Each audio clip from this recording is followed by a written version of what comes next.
আমি পেশাগত মূলত আমার এই সুতোরের কাজ, কাঠের কাজ। কত বছর ধরে করছেন কাঠের কাজ? কাঠের কাজ প্রায় 40-50 বছর। আপনি কি তৈরি করেছেন?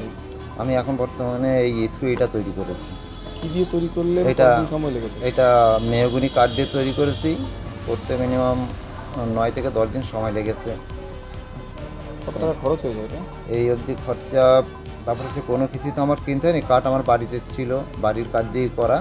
আর সময় লেগেছে আমার এই করতে যা মজুরি লেগেছে এই এবং সেটা আমি নিজেই তৈরি করেছি, অন্য কোনো সহযোগিতা ছাড়াই। তো এই গাড়িটা তৈরি করেছেন মানে কীভাবে তৈরি করেছেন, মানে কী ছিল, কী অবস্থায় ছিল? এই গাড়িটাতে আগে কোনো কিছুই ছিল না। ব্যাপার হচ্ছে স্কুটিটা বাবাকে কিনে দিয়েছিলাম, তখন গাড়ি ভালো ছিল। কত বছর আগে ছিল? তার আজ থেকে না হলো 15 বছর আগে আচ্ছা। কিনে দিয়েছিলাম। তাও বাবা মারা গেছে এই প্রায় 9-10 বছর।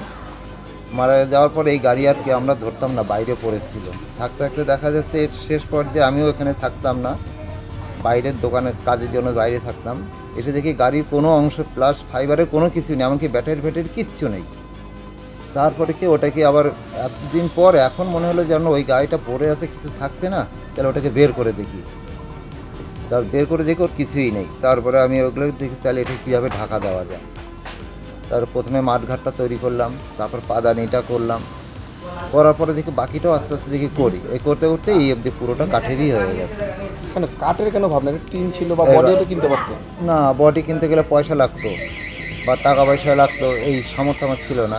আমি দেখি আমাদের এখানে কাঠ আছে আর নিজের বুদ্ধি আছে, সেই হিসাবে করে অভিজ্ঞতা রয়েছে, আমি বানিয়ে ফেলি। গাড়িটা নিয়ে এখনো পর্যন্ত কোথায় কোথায় গিয়েছেন? এখনও এই গাড়িটা নিয়ে আমি মোটামুটি ওই তাহিরপুর, বীরনগর ওই দিকটা অবধি আমি গেছি দূরে।